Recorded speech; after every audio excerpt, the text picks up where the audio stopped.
प्रदेश के बलिया से बड़ी खबर। बेसिक शिक्षा विभाग से जुड़े एक प्राथमिक विद्यालय का हैरान कर देने वाला मामला प्रकाश में आया है। हम आपको बताते चले कि 20 मार्च से प्राथमिक विद्यालय में परीक्षाएं शुरू होने वाली है। ऐसे में एक वीडियो प्राथमिक विद्यालय का वायरल हो गया है, जो विद्यालय परिसर में ही श्रीमद् भागवत कथा का आयोजन कराया गया है।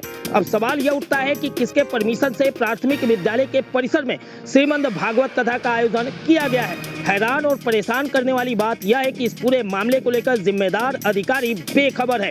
खबर चलने के बाद जिम्मेदार अधिकारी जांच कर कार्रवाई करने की बात कर रहे हैं। वहीं इस पूरे मामले को लेकर जब स्कूल के प्रिंसिपल से बात करने का प्रयास किया गया तो वह कैमरे पर आने से मना करने के साथ ही फोन पर भी कोई जवाब नहीं दे सके। वहीं उनके द्वारा प्रधान प्रतिनिधि पर ही आरोप लगाया गया। पूर्वांचल प्रेस की टीम ने जब इस पूरे मामले को लेकर प्रधान प्रतिनिधि मुकेश सिंह डुल्लुल से बात किया तो उनके द्वारा बताया गया कि जिस जमीन की बात की जा रही है वह तो जीएस की जमीन है। अगर स्कूल के प्रिंसिपल विवेक सिंह पहले ही बता दिए होते तो आयोजन कहीं और शिफ्ट कर दिया गया होता। अब सवाल यह उठता है कि स्कूल के प्रिंसिपल विवेक सिंह ने पहले संबंधित अधिकारियों को सूचित क्यों नहीं किया। जहां एक तरफ 20 तारीख से बच्चों की परीक्षाएं शुरू होने वाली है, वहीं एक हैरान कर देने वाला सच भी सामने आया है। विद्यालय में तैनात शिक्षक कभी समय पर स्कूल ही नहीं आते हैं। जो आते हैं वो 12 बजे विद्यालय बंद कर चले जाते हैं। अगर इस विद्यालय के प्रधानाचार्य विवेक सिंह की बात किया जाए तो वह स्वयं उपस्थित पंजिका पर हस्ताक्षर बनाकर चले जाते हैं। बलिया का यह विद्यालय कई सवालों के घेरे में है। इसी कंपोजिट विद्यालय पर हर साल 35,000 रुपये आते हैं। बावजूद इसके कमरों में ना तो दरवाज़ा है और ना ही खिड़कियाँ। वहीं अगर मिड डे मील की बात किया जाए तो इसका संचालन हेडमास्टर विवेक सिंह के भाई मनीष सिंह, जो शेर गांव के स्कूल में कार्यरत है, उनके द्वारा किया जाता है, जिसका कोई लिखित आदेश उनको नहीं दिया गया है। वहीं कुछ ग्रामीणों ने बताया कि विद्यालय की 8 साल के बाद चूना से पुताई कराई गई है, लेकिन विद्यालय पर नाम दर्ज नहीं है। कौन सा विद्यालय है, किस ब्लॉक अंतर्गत आता है। वहीं इस कंपोजिट विद्यालय में अतिरिक्त कक्षा कक्ष उनके भाई मनीष सिंह के द्वारा बनाया गया है, जिस पर एक पत्थर का टुकड़ा लगाया गया है, जिस पर नाम उनके माता पिता का अंकित है। वहीं एक हैरान कर देने वाला सच और भी सामने आया है। आरोप लगाया गया है कि इस कंपोजिट विद्यालय में संबंधित कई दस्तावेज अभिलेख मौजूद ही नहीं है, जिसे पहले ही गायब कर दिया गया है। ग्राम प्रधान प्रतिनिधि के दबाव देने पर मिड डे मील जो पिछले 8 सालों से बच्चों को नहीं दिया जा रहा था, वह अब देना स्टार्ट तो किया गया है, पर मीनू के हिसाब से नहीं दिया जाता। वहीं कुछ ग्रामीणों ने बताया कि विवेक सिंह बड़े रसूख वाले हैं। वह कहते हैं सफेद पोश नेताओं के साथ रहता हूं। दयाशंकर सिंह, उपेंद्र तिवारी, मंजू सिंह से उनके अच्छे संबंध है। जिसे जहां शिकायत करनी है वह कर दे, मेरा कोई कुछ नहीं बिगाड़ सकता।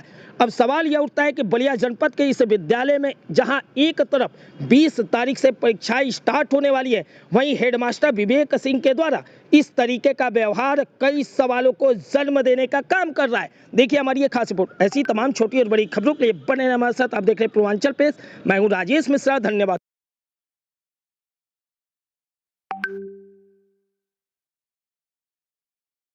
सर, एक छोटा सा परिचय दीजिए तेज आवाज में। मैं मुकेश कुमार सिंह शीतल दौनी का ही रहने वाला हूँ। सर, आप प्रधान प्रत्याशी हैं और आपकी ही ग्राम सभा में एक कंपोजिट विद्यालय है जहां पे भागवत कथा का आयोजन आपके द्वारा कराया गया है।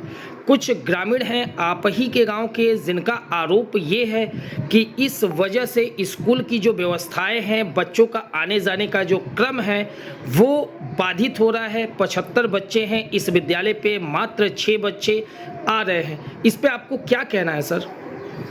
देखिए, सबसे पहले मैं आपको बता दूँगा कि विद्यालय जो आप देख रहे हैं वो विद्यालय का म्यूटेशन विद्यालय के नाम से ज़मीन नहीं है।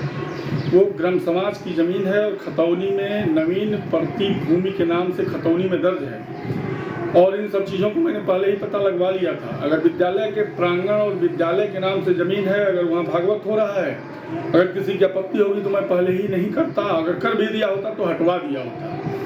तो मैं बता दूं कि विद्यालय जितना बना है वो शीतल दौनी के राजस्व विभाग की या राजस्व टीम की ज़मीन है और उस कृपा पात्र पे विद्यालय का निर्माण हुआ है। पहले का निर्माण है, सब बढ़िया बात है। अब रही बात विद्यालय की सामने जो ज़मीन है वो नवीन प्रतिभूमि के नाम से दर्ज है, वो विद्यालय का प्रांगण नहीं है। दूसरी बात, भागवत कथा हो रहा है तो बताया जा रहा है कि मैं करवा रहा हूँ। बिल्कुल मैं उस कथा का मार्गदर्शक हूँ या श्रेय ले रहा हूँ, लेकिन भागवत कथा पूरा गांव, पूरा क्षेत्र और दूर दूर के लोग चंदा भेज करके उसको करवा रहे हैं। मेरा भूमिका यही है कि विधिवत जब हो रहा है तो विधिवत ढंग से हो। अब रही बात भागवत कथा का विद्यालय प्रभावित होने के समय का, तो विद्यालय जो है उसकी टाइमिंग अलग है और भागवत शाम को 5 बजे से 8 बजे रात को होता है। क्या 5 बजे से 8 बजे रात को बच्चे पढ़ते हैं? नहीं पढ़ते हैं। ये राजनीति प्रेरित भाषा का इस्तेमाल किया गया है कि भागवत से विद्यालय प्रभावित होता है। उस विद्यालय की स्थिति आप ही के द्वारा बताया गया कि 75 नामांकन है।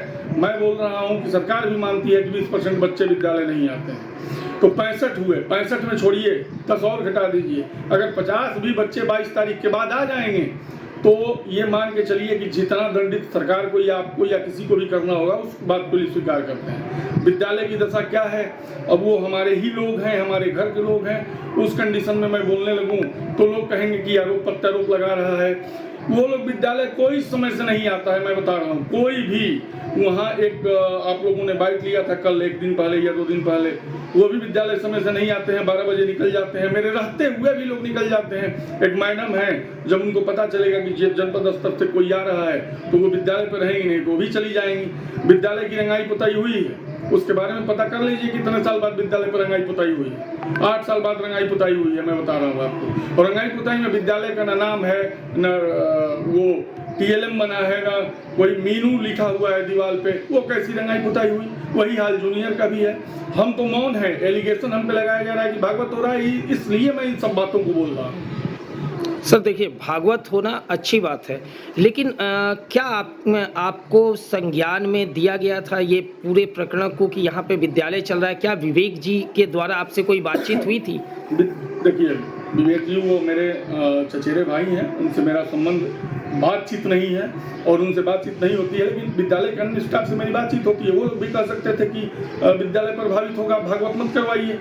तो वो बताइए, शिकायत कर रहे हैं लोग कि हमारे विद्यालय पर भागवत हो रहा है। अच्छा, सबसे बड़ी चीज़, जिस विद्यालय पर वो लोग कार्यरत हैं उनको ये नहीं पता कि मेरा विद्यालय खतौनी में दर्ज नवीन प्रतिभूमि के नाम से है। उनका विद्यालय है ही नहीं है।